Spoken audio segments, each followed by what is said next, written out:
హైదరాబాద్ లో బీసీ బంద్ లో భాగంగా కవిత పాల్గొన్నారు. ఒకసారి కవితతో మాట్లాడించే ప్రయత్నం చేద్దాము.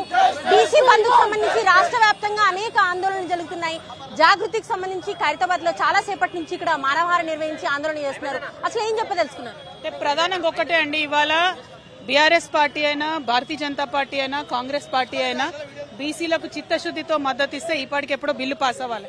అట్లా చేయకుండా ఇవ్వాల్సినటువంటి బీజేపీ పార్టీ కూడా బంద్కు మద్దతు ఇస్తుంది. దొంగ జీవోలు ఇచ్చిన కాంగ్రెస్ పార్టీ కూడా ఇవాళ మద్దతు ఇస్తుంది.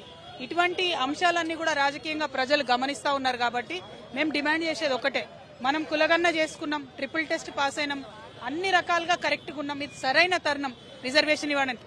భారతీయ జనతా పార్టీకి సంబంధించినటువంటి 8 మంది ఎంపీలు తక్షణం రాజీనామా చేయాలి. వాళ్ళు రాజీనామా చేస్తే బీసీ బిల్లు నడుచుకుంటూ వస్తారు తెలంగాణకు. వాళ్ళు రాజీనామా చేయాలి. కాంగ్రెస్ పార్టీలో ఉన్న 8 మంది ఎంపీలు ఈ అంశాన్ని వాళ్ళ రాహుల్ గాంధీ గారి చేత పార్లమెంట్ లో మాట్లాడించాలి. ఇంతవరకు రాహుల్ గాంధీ గారు మాట్లాడలే, ఇంతవరకు ప్రియాంక గాంధీ గారు మాట్లాడలే, ఇంతవరకు సోనియా గాంధీ గారు మాట్లాడలే. సో ఈ అంశాలు రెండు జరిగినట్టయితేనే ఈ 42% బీసీ బిల్లు పాస్ అయ్యేటటువంటి ఆస్కారం ఉంటది. కాబట్టి ఒకటే డిమాండ్, బీజేపీ నాయకులు రాజీనామా చేయాలి. కాంగ్రెస్ నాయకులు వాళ్ళ పార్లమెంట్ లో వాళ్ళ ప్రతిపక్ష నాయకుడు రాహుల్ గాంధీ గారితో మాట్లాడించాలి, లేదంటే రాజీనామా